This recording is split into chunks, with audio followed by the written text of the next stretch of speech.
So, ready? 3, 2, 1, go. So, this is Bastion. It's an action RPG that was made by Supergiant Games back in 2011. You might not also know Supergiant for Transistor, Pyre, and most recently Hades came out. This is an action RPG. It's going to be pretty fun to watch us go through. And as we get started, you're going to see that Primorix is using mouse movement to go through the whole game. And this is because A, it allows for a little bit more precise control over how the kid moves as opposed to the 8 directions of WASD, but it also allows for our rolls to take us farther. Rolling in this game is bugged on mouse movement in such a way that for some reason, every roll takes you about 30% farther on mouse movement as opposed to any other method of controlling this game. So over the course of a 45-minute run, as we're rolling constantly, that's going to save a lot of time just from that movement right there off the bat. Yep, and now after that little intro sequence, I'm entering the Soul Regret, which is where we get into the first bit of combat in the run. It's mostly a movement-based run, but in this particular category, we do a good amount of fighting as well. So, to start off, just going to kill a turret that's going to pop up here, and I'm just going to be rolling around in a specific pattern to kill these boxes before they spawn into enemies. The goal here is to just keep 2 boxes alive. Well, not keep them alive, but there's going to be 2 left alive, and the goal is to get them to group up just enough that you can kill them both very quickly. He was able to hit both of them with one of those hammer hits, so that was pretty nice grouping for that. So now in this last wave, there's going to be a bunch of squirts. A big gas fill is going to show up. We can leave up to 2 of those squirts alive and still be able to leave the Soul Regret, so you're going to see Primorix just head on out of there even though everyone's not quite dead yet. Yep. And now we're entering the Wharf District, which is the last part of the first level. Here I'm going to be picking up a secret skill called Whirlwind, right here. So this is a powerful attack that you get a limited number of uses of per level. And how many times you can use it is determined by your black tonics, which you'll see in the top left of the screen. So this particular secret skill is not the most useful. I'm only going to use it twice before picking up a different one, but secret skills in general will come in very handy throughout the run. And this particular use of the Whirlwind as we get to the end of the level is going to be pretty interesting, as we're going to see that security is not very good in this game. There are a lot of spots, over the course of this whole run where you can clip and just skip large swaths of levels.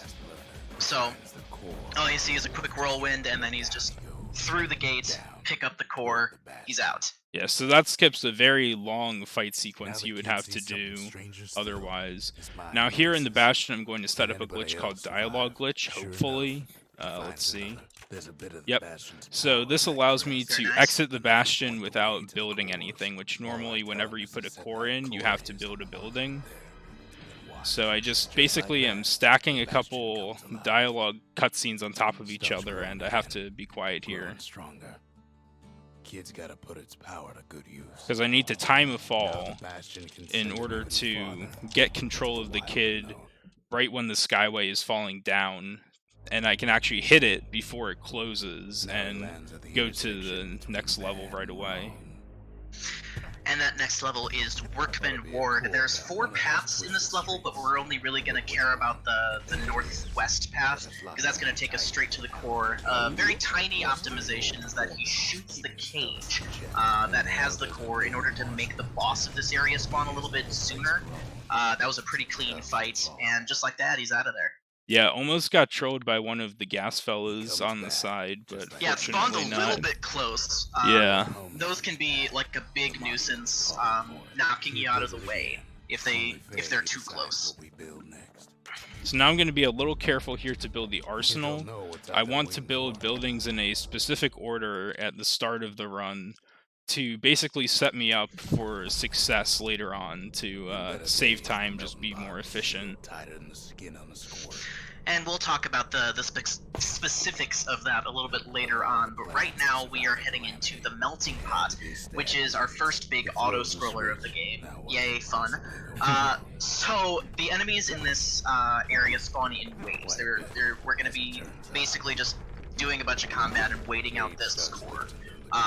So there is a way that we can speed up 2 of these waves pretty reliably-ish in order to just speed this auto-scroller along a little bit.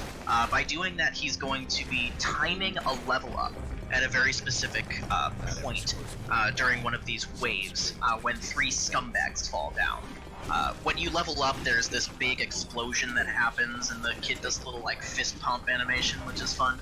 But the explosion will kill one of those gas fellows if he times it well enough. The idea is to kill it basically the moment it spawns.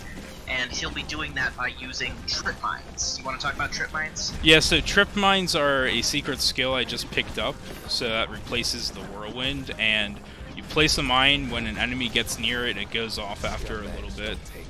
Oh, that was a really good spawn. Very nice. Yeah, extremely favorable there. Yeah. So yeah, that was okay. So that was he was able to speed up that wave. He was able to get it to end a little bit sooner by killing that scumbag as soon as he did. And now from here on out, there is technically you can speed this wave up, but it's very difficult to do. So from here on out, pretty much, all of the waves are going to be pretty much a set time. So this is actually truly an auto-scroller from here on out. Yeah, the one thing I can do, I left a bunch of these guys alive so that they would kill off my friendly gas fellows and squirts, because I want to do a damage boost at the end of this level, and in order to accomplish that, I have to... or I don't have to, but it helps a lot to have all of those guys dead so that the enemy that I'm damage boosting off of doesn't aggro one of them instead of me.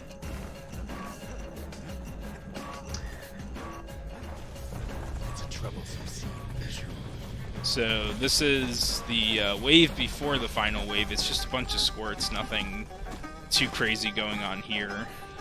And fortunately, because I have all those friendly units dead, I can just get as much experience as I can, because I do want to also get a level up later on by just getting a lot of experience in a few early levels. So we're getting to this damage boost right now. He's going to be killing a couple gas fellows just to clear the way, and this third one can knock you up into the air if he hits you, and he's going to be using that to his advantage, just keeping the gas fellow where he is, and then using it to just hop over to the barge, and he's out of there. Yeah, that was a really solid level. There's a little bit of RNG to it, but it went in my favor this time.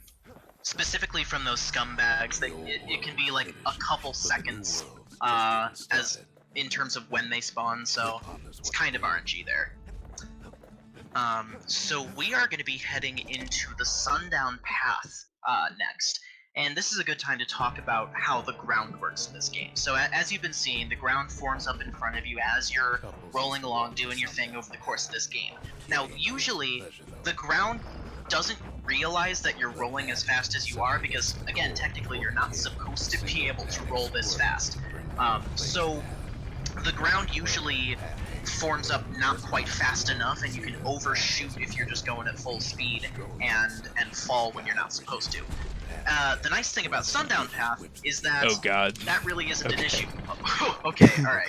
That was a weird angle. I tried to skip hitting the middle sky bridge in that section, but I did not do it well at all. So I just kind of bailed.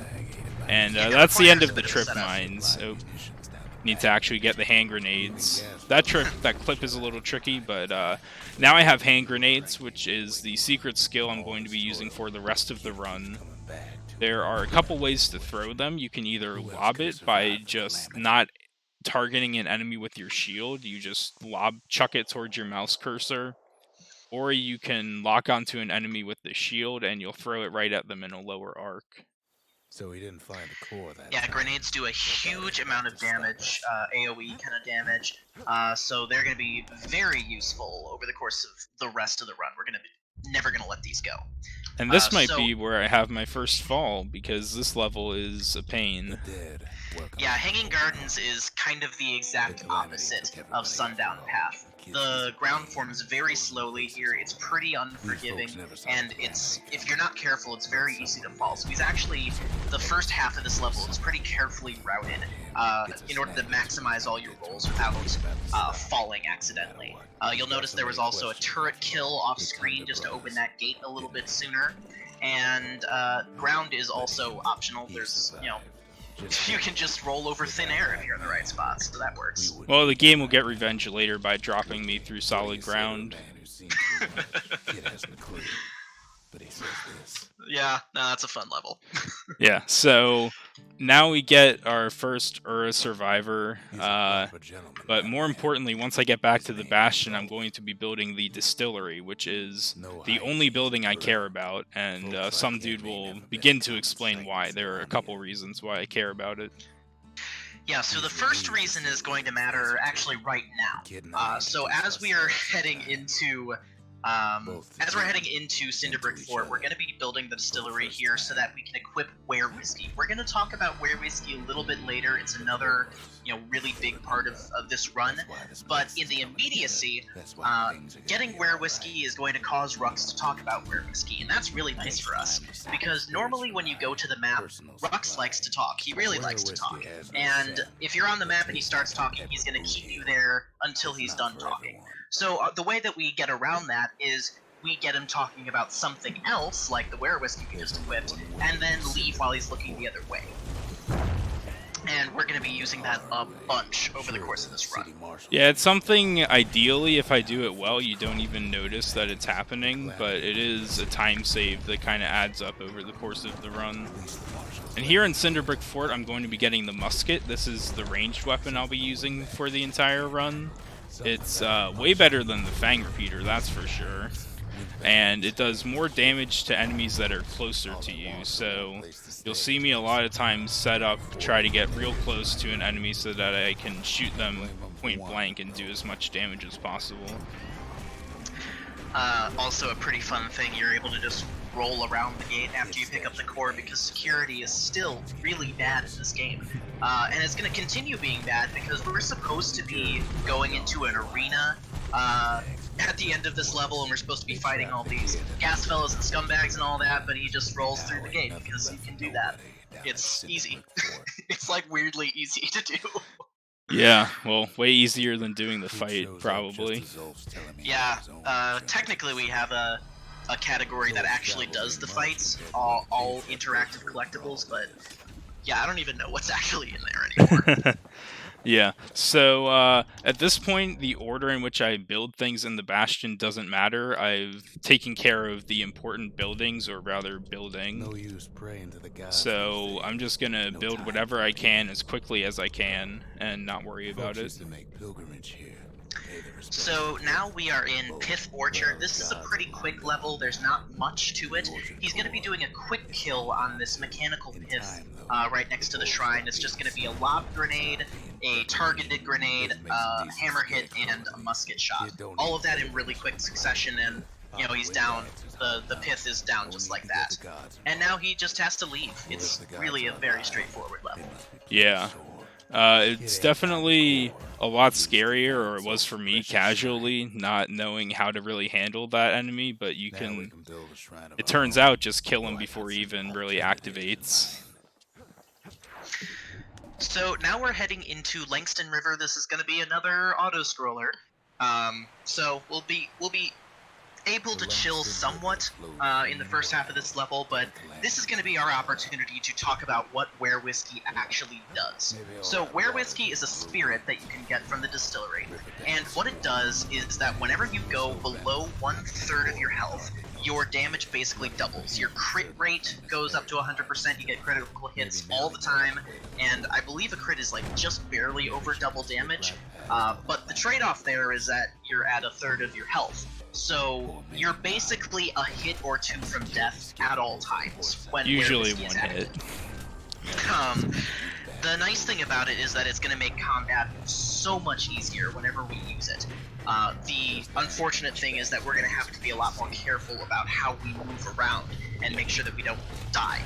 And actually, in order to make sure I keep Were Whiskey through the end part of the level, I'm preparing now by drinking all my health tonics in advance, because if you're at full health tonic capacity and you pick one up just from a random enemy drop, it automatically heals you, which would take you out of Were Whiskey, which is bad. So you can see I'm at 0 now, and I'm gonna pick one up, but I shouldn't have any issues with healing by mistake. Yeah, he's in a pretty safe spot at this point. We're coming Safe. to the end. Ish. We're coming to the end of the first half of this auto-scroller, and the nice thing is that it's just going to be a quick jaunt over to grab the core, and then we're just going to be hopping right back on the boat here.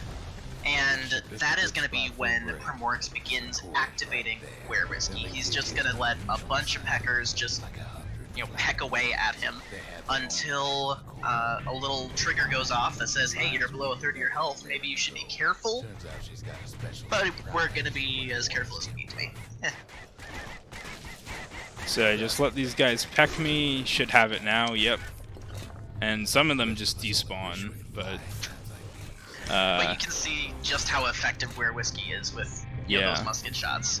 Yeah, it's extremely satisfying too, the crit sound. So it's fun to do combat with Were Whiskey. Not so fun when you get hit, I guess, but hopefully that won't happen. So very quickly, I just want to push out there, we are coming up on 40 minutes left on the Pokemon Crystal incentive to name the trainer during the game. Right now, Chelny is in the lead with $5. If you want to get any other name in there, get those donations in. Yeah, thank you. Alright, so we're about to have a boss battle. It's going to be really intense, and this is why we have Were Whiskey. There's the boss that was the boss. Yeah. Actually, more technical than the boss fight is the little fight you have to do at the end to get out of this level. There are a couple big peckers, just big bird enemies that you have to kill, and the easiest way to do that is to one-shot them with the musket, which involves getting extremely close to them. Hopefully I can pull it off. He's also going to throw a safety grenade just in case he misses one of them. I did miss one. Hey, good thing he threw that grenade. Yeah, you have to be basically point blank with the musket in order to kill those peckers, just because they have so much health. But that was a pretty solid fight, and that was a good level, so we're through that. We are heading to Prosper Bluff now. Yeah, this level is very difficult. Definitely a big run killer in the first half of this game. The ground is super slow. In some places you can just walk straight off and fall. Hopefully I don't do that. And there are a couple clips at the end that are also not easy to do. A little optimization here is that he's hitting the switches and then rolling back over the bridge before it disappears. It's a little bit faster if you're quick enough getting back over. Is that a fall? Nope. Alright, I I'm just not missed sure the switch. Oh, okay. Wasn't sure if I was quite caught up. Yeah, no falls so far, which is pretty nice. So, you're welcome for the jinx. But yeah, so this is our first... Oh, go ahead. I'm sorry, just very quickly, Orsa donated $6. I like Voligen more than Chelny towards the Pokemon Crystal trainer name incentive. Thank you, Orsa, for that donation. Yeah, that's beautiful. Let's get that going. Let's get the Voligen train going, guys. Darn near celebrated when the kid got back, didn't we? Alright, so we've made it to the end of Prosper Bluff. We're about to head into Wild Outskirts. So we are going to use Were Whiskey again in this level. We're building a building, of course, but that's going to be the nice thing about going into Wild Outskirts here is that there really isn't a tech skip necessary, because for some reason Ruck starts talking just barely early enough, even if you don't do anything to prep for it, that you just get to leave anyway. Alright, so Wild Outskirts, I'm going to be killing a bunch of these enemies in a pretty specific pattern. and also getting Were Whiskey and setting up a clip while doing it. So there's a lot going on at the beginning here. Yeah, the bulk of this level is going to be the combat here. So the Were Whiskey is mostly just to clear these peckers out very quickly, and also get rid of some of the brush that's going to be blocking the clip. That was a very solid fight. And we are heading through the clip right now. He's going to be falling in order to allow himself to move during the blackout. Whenever you get up from a fall, you're able to move. The game is hard-coded to let you move after you get up from a fall. So by falling at a specific spot, we're able to just move when we shouldn't be able to. Yeah, I didn't really save time with it because I got stuck, but that's okay. Still kind of a cool thing to show off, I guess. Or not show off because the screen's black.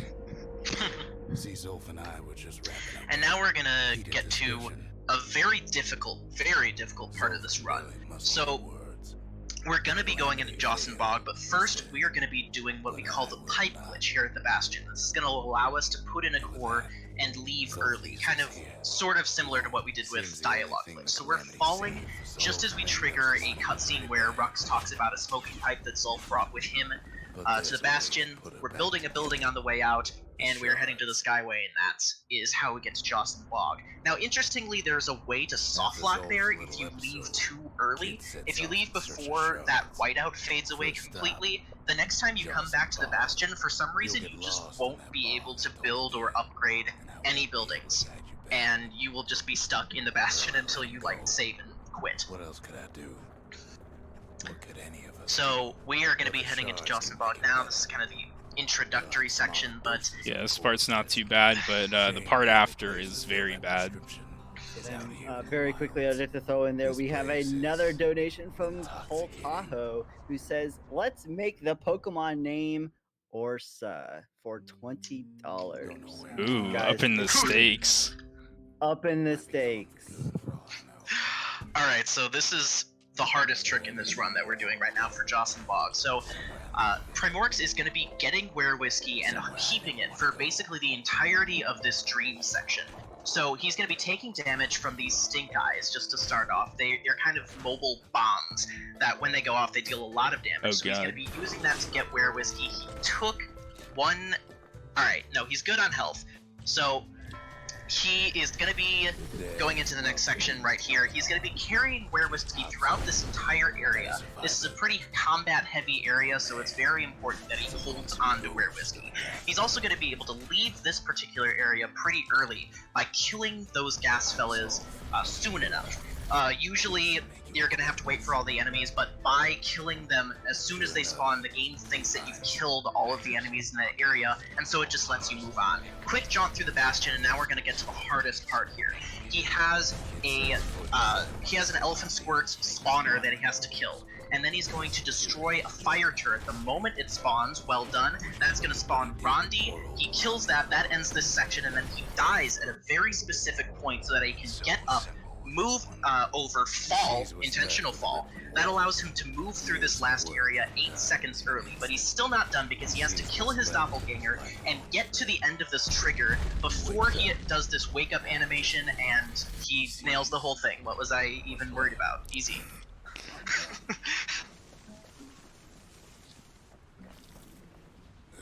If you just do it right, it's not a problem.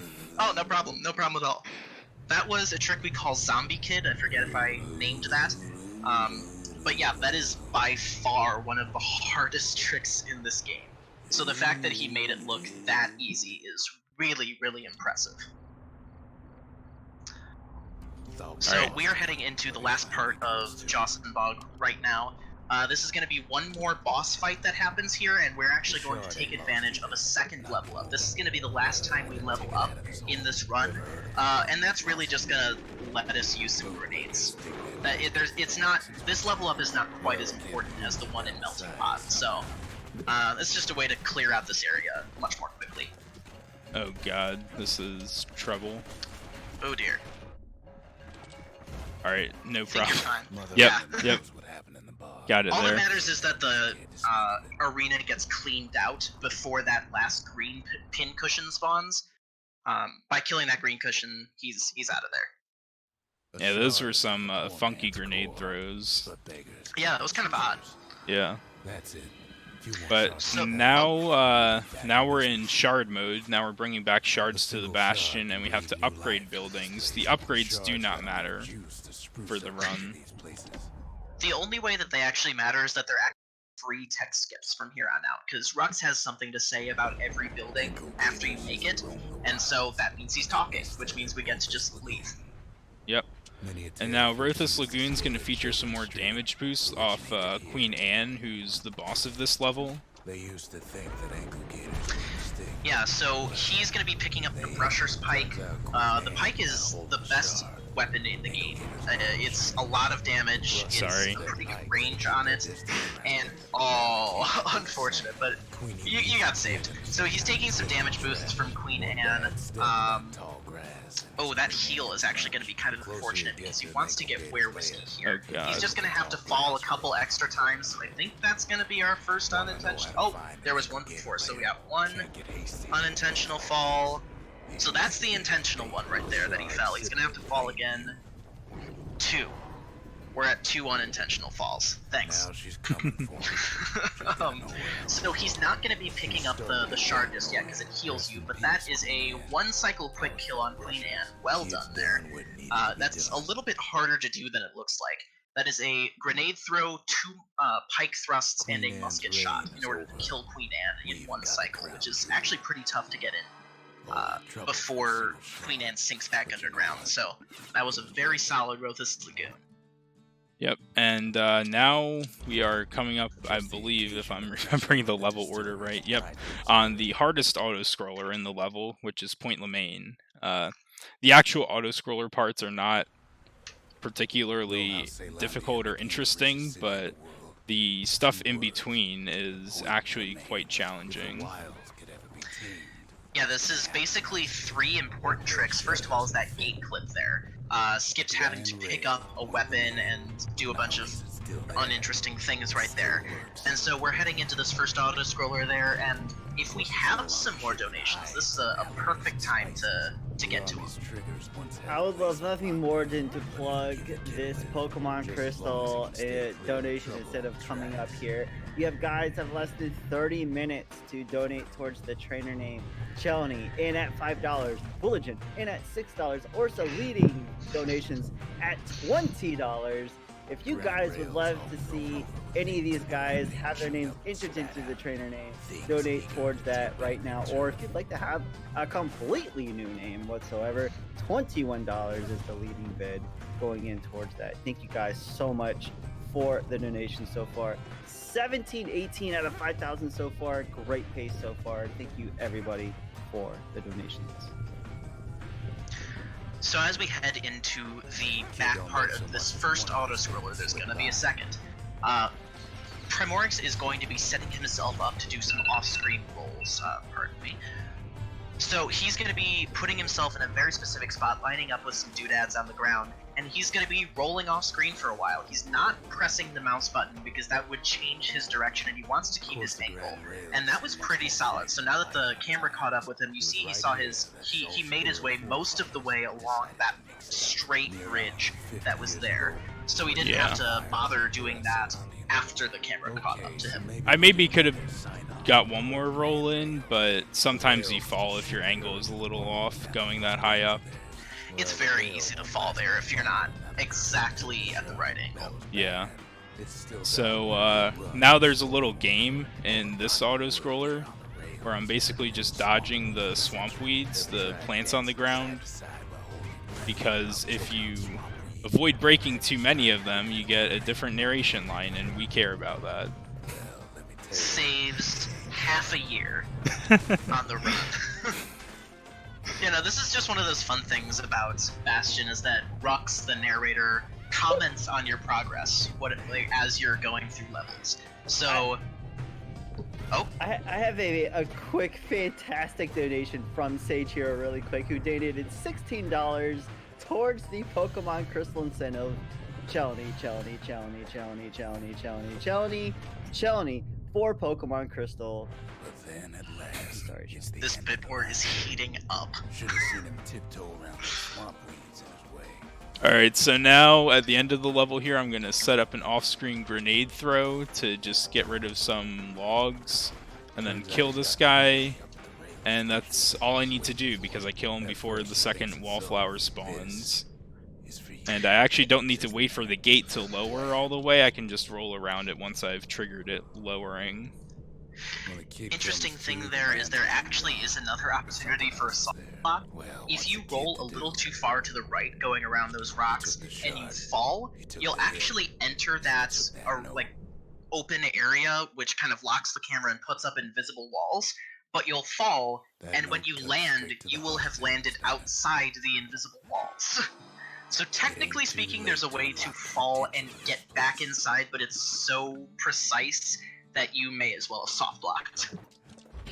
Okay, so, yeah. This is the level coming up. Colford Cauldron. If you are named Vulagen, I guess you like this level, but otherwise it's a pain. The ground is... This is the least forgiving ground in the entire game. The ground forms so slowly, there are holes in the ground, despite the fact that it looks like there's ground there. He actually dodged one of those holes right there doing that clip. That is one of the most infamous clips right there, because the angle of that clip is such that you can just make the clip and roll directly into the hole that's just waiting for you. Oh, that's like the worst place to fall too, because you get trapped by the bootlickers. Yeah, that's pretty unfortunate. But he's through the most difficult part, so now he just has to get the shard, and now he's going to be pretty much out of here. The nice thing is that now most of the level is already formed, so he's able to just like head on through, except there's now these weeds in the way, and he kind of needs to curve his way around them. You don't want to break them if you don't have to, just because it's going to take a while to go through the animation of piking them. You did see the grenade at the end of that, though. That's to clear those last bushes out of the way without having to spend any time piking away at them. So that, all told, that was a pretty decent Colford Cauldron. Yeah, not too bad. That fall was strange, but I just went too fast, I suppose, because that's how you fall. Yep. So now we get a little bit of a break from all the action in the form of a level where you can't see the ground at the beginning. It's actually still easier than all the other shard levels. Yeah, this is, I believe, the shortest shard level, and it's pretty chill compared to the rest of this like second half of the run. So yeah, you don't really get to see how the ground is forming because there are all those bushes in the way, but we know a way to get through that pretty quickly. And so now we are just kind of making our way to the end of this level, and there's going to be another really intense boss fight here. So be sure to watch closely to what's going on here. That was, whew, wow, well done. Yeah, yeah, very intense. You actually just don't have to do that at all.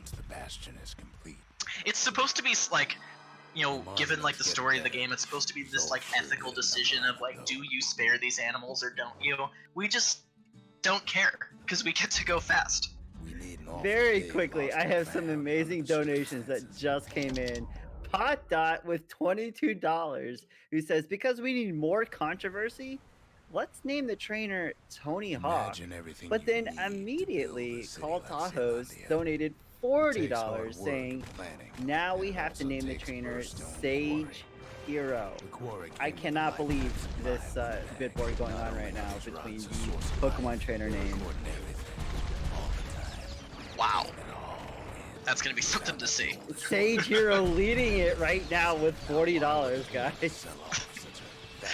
So we're in Burstone Quarry. This is kind of movement heavy toward the beginning. Well, alright, let's just talk about this trick right here. This is Lunky Flop. It is the hypest trick in this run, and that was Lunky Flop. He just jumped over the edge. Primorix stood in a very specific area, and that just sent Sir Lunky there into a huge rage because he's standing in a special spot, and so he just wants to charge at the kid, and he overshoots and jumps off the ledge to his death, so that's fun.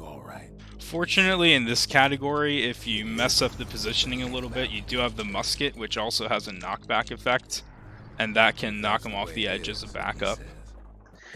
It's a nice little safety net that you really don't get in many categories at this point, so it's nice to have it. So now here the Ura are going to invade the Bastion, and I'm going to fight them off by dying really quickly.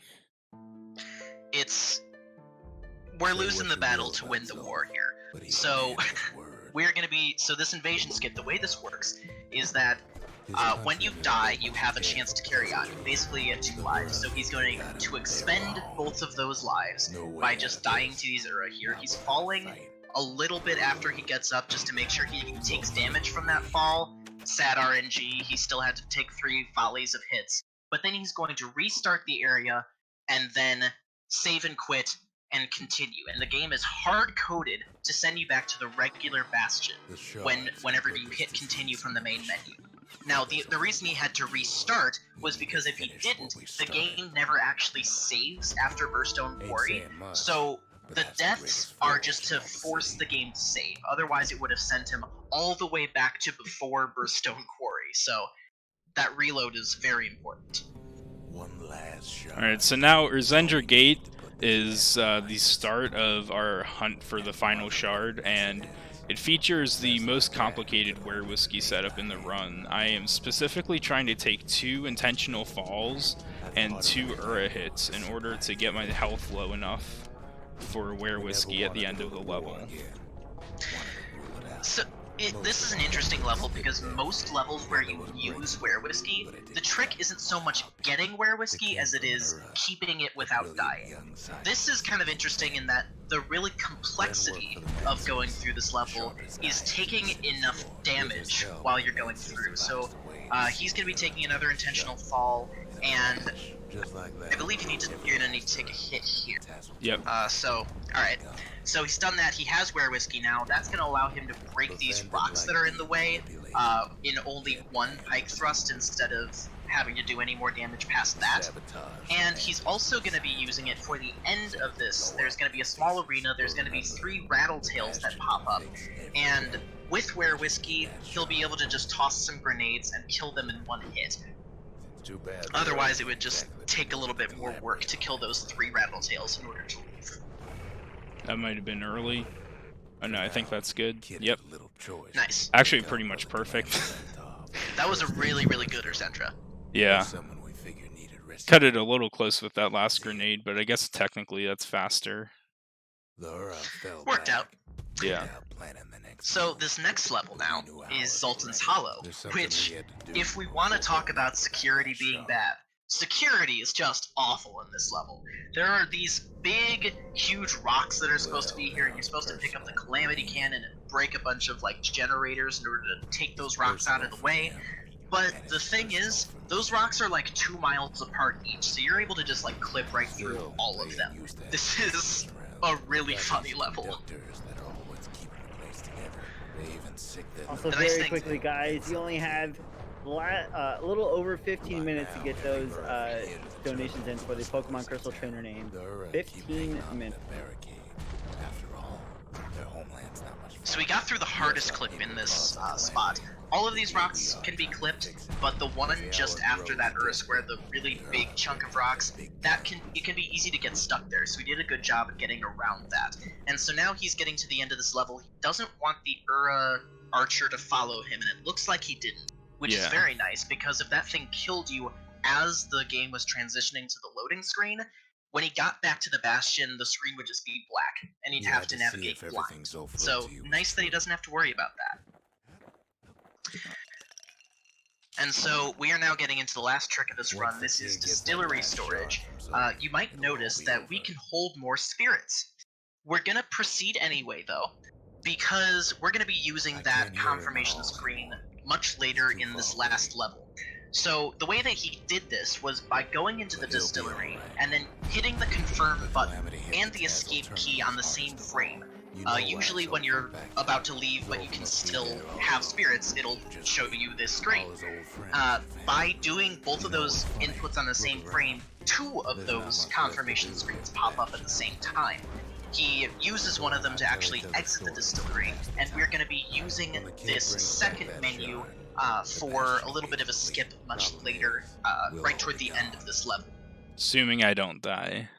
Try not to die. I'll do my best. Thanks, I appreciate it. Yeah, so if you die at any point, you have to press escape to get up, and that clears the menu, which is very bad. That's probably like a minute time loss or so. It's only slightly worse than hopscotch, though. So you'll notice he's picked up hopscotch, which, interestingly enough, is actually a spirit. We figured that out a while ago when we were doing some testing with this. But you'll notice it causes you to hop instead of roll, and the hopping is kind of really weird, and the rhythm doesn't match up to rolling, and so it just doesn't feel very good to do hopscotch. Yep. Alright, I'm at anyway, the fight, gotta focus. This is serious time. Yep.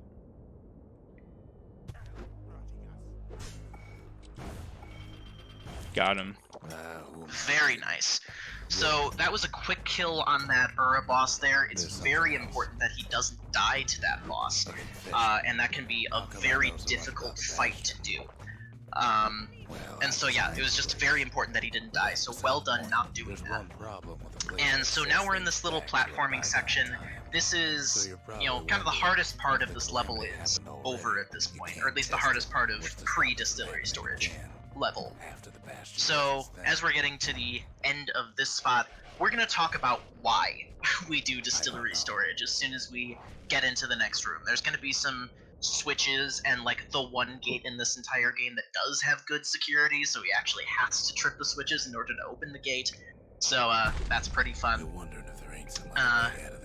But I'm going to wait until we can actually see the thing that we're talking about in order to describe why we use distillery storage, which I think I'm a couple seconds behind, so I'm I'll almost go there.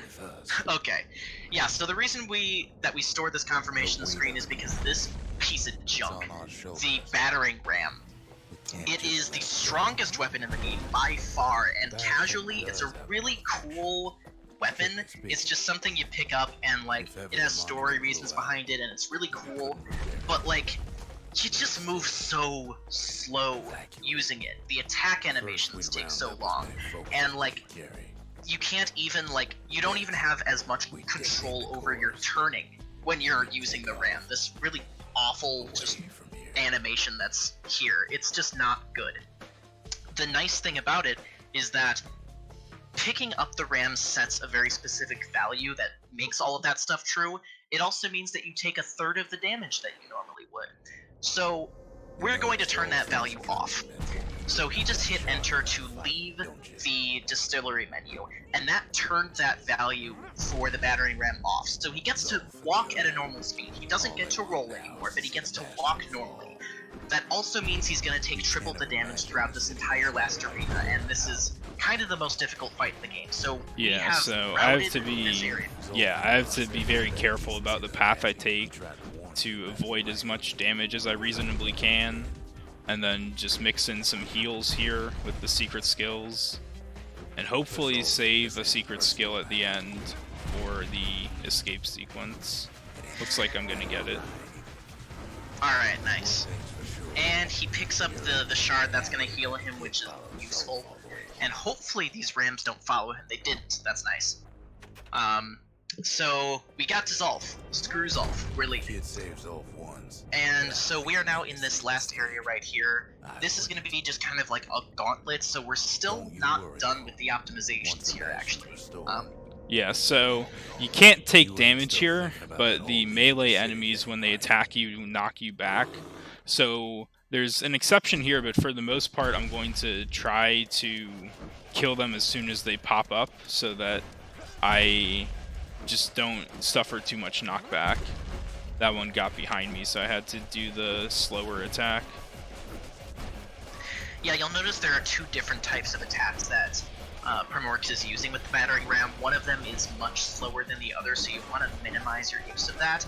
You also, the only reason that we'd ever want to use the secret skill even is to take out that huge horde of those melee Ura right at the end.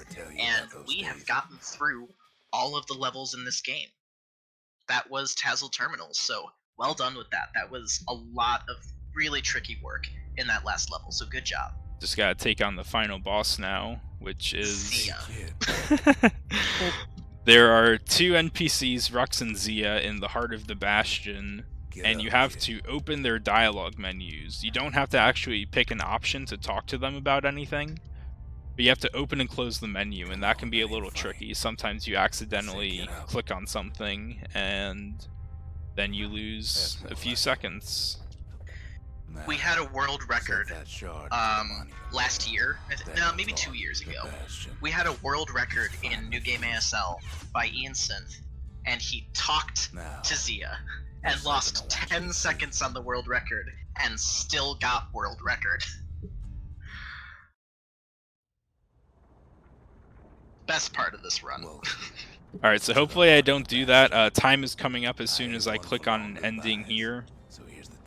And then we'll just go right into the any percent run. You've done the heavy lifting, so you get to do the honors. We can tell you how to work this thing if you got any questions. Hey, kid. Time. Very nice. That was a GG. really solid run. Do we have a time on that run? Oh, mother. We do at a 45 minutes and 34 seconds. Alright. That is very impressive. Yeah. World record right now stands 44.5, just under, I think. 44:27, yeah. By Primorix, so this was just about a minute over record, which is very, very impressive for a marathon. Well Very done. good run. Yeah, Yep. good job, Primorix. Alright, gotta just double check my controls. Alright, we're good. So, yeah, if you can, I guess, reset the timer if you want. Gonna do the any percent run. Should be hopefully under 5 minutes, but around 5 minutes. Really quickly before you start, we Yeah. did get a very quick donation from Conrad, who donated $10. Here's $10 for Tony Hawk towards the Pokemon Crystal Trainer Name incentive. You guys only have about 10 minutes to get that in. If for the rest of that incentive, let's go Prim for the any percent run. You all donated towards this run to be in the marathon. Thank you guys for those donations. Primorix, let's go, dude. Alright, I'll count it down. 3, 2, 1, go. So if Tony Hawk wins, will we replace the bike with a skateboard? Or... Proper story is supposed to start at the beginning. Alright, Asking anyway, the important questions. Now here's a kid who's whole world so, twisted. in this run, we're actually going to be able to talk about the very beginning of this run in a little bit more detail now, which is going to be nice. So, mouse movement, you know about that. It's faster, you roll farther, cool stuff. We are also going to kill the first gas fella that we see. Our old route had a very old route, had us just rolling past it, but we realized that if you kill the gas fella, you will take damage. That'll be how the health bar appears in this game. And then you can go to the fountain that's right next to the soul regret, drink from it, and that will cause the squirts right at the end of that area to spawn like seconds sooner than they normally would. So that saves a lot of time just by killing that gas fella right at the start. Nice little save on that fight. I messed up the setup a little bit, but fortunately it didn't waste too much time.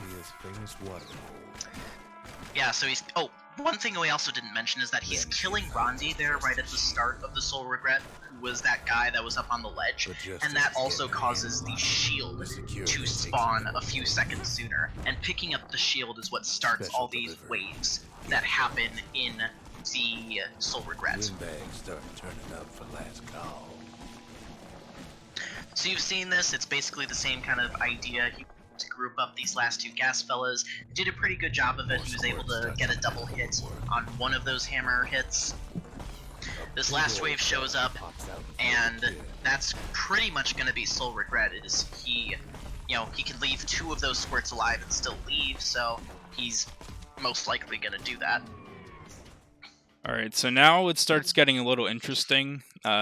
Wharf District, excuse me, it's been a while, is basically the same, except at the very end, when we get to the core, I'm gonna do something different, a little menu trick that's gonna let me pick up enough cores to finish the game after one level.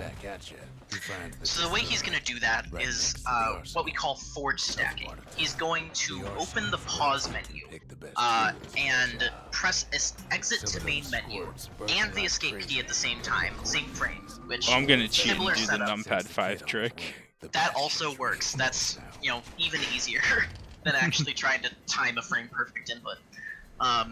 So he's going to, you know, press numpad 5 on exit to main menu, and that for some reason is going to both act as an escape input and an enter input. And so what that would normally do is he would it'll basically pull up a confirmation menu to, do you actually want to leave the game, at the same time as it technically unpauses the game. So the game is in a state where it's still paused, but you can interact with objects if you're close enough to them, and you can interact with them as many times as you want. So he's going to abuse that to pick up basically however many cores he feels like picking up. Yeah, I did a few extra scrolls, I think. That's totally fine. Better safe than sorry. So we see dialogue glitch again. He opens the menu, selects dialogue option, reopens the menu before the cutscene starts, and that is going to overlap some cutscenes, which will let him put all these cores into the monument a little bit faster. Yeah, so at this point I'm just spamming the scroll wheel to put all these cores in. I guess we get some narration stacked there, it sounded like. And you might be asking, how do we put shards in if we never picked any up? Well, now that we have shards. Easy as that. The game actually considers cores and shards to be the exact same thing. So picking up as many cores as we want means we also picked up as many shards as we want. And the game is going to end as soon as the 14th shard, the 14th core, goes into the monument. All it really takes is 14 cores go in the monument and the end sequence happens. So just like that, why did we even go through all the trouble of going all the way around the world in ASL when we could just pick up all the cores we could possibly want back in Warp District? And just like that, that's the Oh, it was so we could pick evacuation, obviously. Yeah, that's true. That's true. So the other ending that's on the right side, the evacuation ending, is tied to picking up the journal in Prosper Bluff. And actually, in a lot of categories, you don't do that, so you have to pick this ending. And that was... Oh, sorry, I completely... I don't know if we were keeping time or not, but I completely blanked on that. Yeah, so this is Bastion. If you enjoyed seeing this run, please head on over to speedrun.com/Bastion and check us out. There's a link to our Discord there, and we are always excited to help out new runners, especially new runners. If you need help learning the route, help getting set up with everything, we are more than happy to help. This is a really great speed game, especially for beginners. If you're new to speedrunning and you just want to get your feet wet, this is a really great place to start.